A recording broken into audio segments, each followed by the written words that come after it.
नमस्कार। चलिए आज बात करते हैं बिहार के लोक नृत्यों की। ये एक ऐसा टॉपिक है जो बीपीएससी और यूपीएससी जैसे कम्पिटिटिव एग्जाम्स के लिहाज से बहुत ही ज्यादा महत्वपूर्ण है, जहां आर्ट एंड कल्चर से जुड़े सवाल अक्सर पूछे जाते हैं। तो सबसे पहले एक बहुत जरूरी बात समझ लेते हैं कि बिहार कोई एक सिंगल कल्चरल यूनिट नहीं है। ये असल में कई अलग-अलग क्षेत्रों का एक गुलदस्ता है और हर क्षेत्र की अपनी एक खास पहचान है, अपनी एक कलात्मक आत्मा है। तो आज हम क्या-क्या देखने वाले हैं? पहले बिहार के कल्चरल मैप को समझेंगे, फिर देखेंगे कि इन नृत्यों में कैसी-कैसी कहानियां छिपी हैं, इनके अलग-अलग रूप कौन से हैं, और सबसे आखिर में हम ये जानेंगे कि आज ये परंपराएं किस हाल में हैं। ये स्ट्रक्चर आपको एग्जाम के लिए नोट्स बनाने में भी मदद करेगा। तो चलिए शुरू करते हैं। सबसे पहले ये समझना जरूरी है कि बिहार में मोटे तौर पर 3 कल्चरल जोन्स हैं जो यहाँ के कलात्मक परिदृश्य को तय करते हैं। सबसे पहले बात करते हैं मिथिला की। आप जानते ही हैं, ये सीता और महान कवि विद्यापति की धरती है। तो जाहिर है यहाँ के नृत्यों में, जैसे जट जटिन और झिझिया में, एक खास तरह की शालीनता है, एक भक्ति भाव है। ये नृत्य ज्यादातर महिला केंद्रित होते हैं। अब मिथिला से चलते हैं पश्चिम की तरफ, भोजपुर। यहाँ आते ही माहौल बिल्कुल बदल जाता है। ये रफ एंड टफ लोगों की जमीन मानी जाती है और यहाँ की संस्कृति पर माइग्रेशन मतलब पलायन का बहुत गहरा असर है। यहाँ के नृत्य जैसे विदेसिया में आपको मर्दों का संघर्ष और बिछड़ने का दर्द साफ दिखेगा। और फिर आता है बिहार का दिल, मगध। यहाँ की परंपराएं एकदम जमीन से जुड़ी हुई हैं। ठेठ प्राचीन साम्राज्य की इस धरती पर जो नृत्य हैं, जैसे हिरनी बिरनी और फगुआ, वो खेती किसानी और वहाँ के लोकल विश्वासों से गहरे जुड़े हुए हैं। तो अब जब हमने इन इलाकों को समझ लिया है, तो चलिए अब थोड़ा और गहराई में जाते हैं और देखते हैं कि इन नृत्यों में इंसानी जज्बातों की कौन सी कहानियां कही जाती हैं। और इसमें सबसे पहला नाम आता है विदेसिया का। देखिए, ये सिर्फ एक नाच नहीं है, ये भोजपुरी समाज का एक आईना है।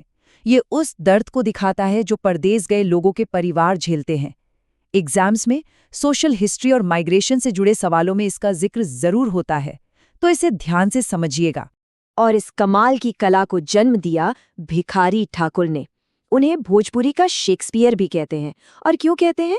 क्योंकि उन्होंने सिर्फ मनोरंजन नहीं किया, उन्होंने अपने नाटक नाच के जरिए समाज की कुरीतियों पर, जैसे दहेज और जात पात पर जोरदार चोट की। विदेसिया की कहानी का एक कॉमन पैटर्न होता है जो उस जमाने की हकीकत थी। पहला, पति पैसे कमाने के लिए घर छोड़कर कलकत्ता जैसे बड़े शहर जाता है। फिर पत्नी गांव में अकेले उसका इंतजार करती है, तड़पती है। और तीसरा, पति शहर की चकाचौंध में खो जाता है और अपनी पत्नी को भूल जाता है। एक बेट्रेजेडी। अब देखिए, भोजपुर के इस दर्द भरे माहौल से बिल्कुल अलग है मिथिला का मिजाज। यहाँ के नाच गाने जैसे जट जटिन और झिझिया, ये सीधे सीधे प्रकृति से बात करते हैं।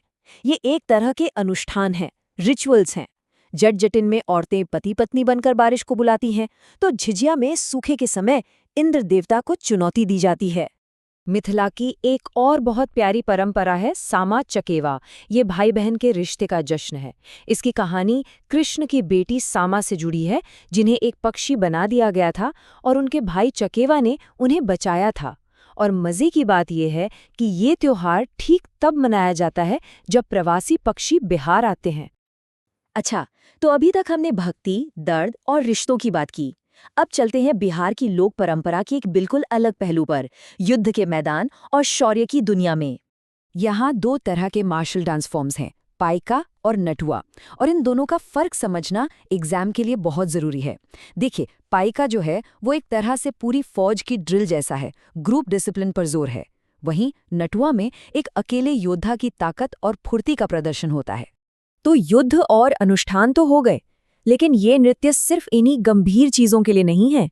इनमें जबरदस्त मौज मस्ती, व्यंग्य और एक तरह का सामाजिक विद्रोह भी है। और ये बहुत दिलचस्प है। जैसे डोमकच को देखिए, जब बारात चली जाती है तो घर की औरतें मर्दों की नकल उतारती हैं, उनका मजाक उड़ाती हैं। ये एक तरह से अपने भड़ास निकालने का, नॉर्म्स को चैलेंज करने का उनका अपना तरीका है।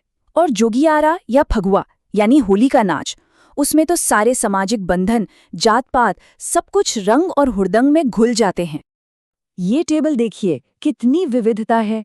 एक तरफ कटघोड़वा है, जिसमें डांसर लकड़ी का घोड़ा पहनकर नाचता है, जो खुशी के मौकों पर होता है। दूसरी तरफ थारू जनजाति का शांत और लयबद्ध झमटा है। और फिर मुस्लिम समाज का झरनी नृत्य है, जो मुहर्रम के दौरान पूरी गंभीरता से किया जाता है। तो इतनी सारी बातें करने के बाद अब हमें उस सवाल पर आना होगा जो सबसे जरूरी है, वो ये कि आज के इस बदलते दौर में इन परंपराओं का भविष्य क्या है। और सच कहूं तो इन कलाओं पर खतरा चारों तरफ से है। एक तो लोगों की लाइफस्टाइल बदल गई है। अब खेती बारिश पर उतनी निर्भर नहीं, तो झिझिया जैसे अनुष्ठान क्यों होंगे। फिर डीजे और मोबाइल ने पारंपरिक कलाकारों की जगह ले ली है। गांव के नौजवान जो इसे सीखते, वो काम के लिए बाहर जा रहे हैं। और एक सामाजिक दिक्कत भी है। पढ़ा लिखा तबका अक्सर लौंडा नाच जैसी कलाओं को गंवारू या अश्लील समझकर नीची नजर से देखता है। लेकिन ऐसा नहीं है कि सब कुछ खत्म हो रहा है। उम्मीद की एक किरण भी है, और वो है बिहार सरकार की गुरु शिष्य परंपरा योजना। ये स्कीम बहुत जरूरी है और एग्जाम पॉइंट ऑफ व्यू से भी इम्पोर्टेंट है। इसमें सरकार पुराने उस्ताद कलाकारों यानी गुरुओं को चुनती है और उन्हें पैसे देती है ताकि वो नए बच्चों को यानी शिष्यों को अपनी कला सिखा सकें। तो ये सब हमें एक आखिरी सवाल पर लाके छोड़ देता है। आज जब हम सब डिजिटल दुनिया में जी रहे हैं, तो हमारे समय के विदेशिया कौन हैं? और क्या हम इन परंपराओं को बचाते हुए सिर्फ उनके नाच गाने को बचा रहे हैं, या उनके पीछे छिपे पूरे एक नजरिए को? क्या ये ज्ञान सचमुच अगली पीढ़ी तक पहुंच पाएगा?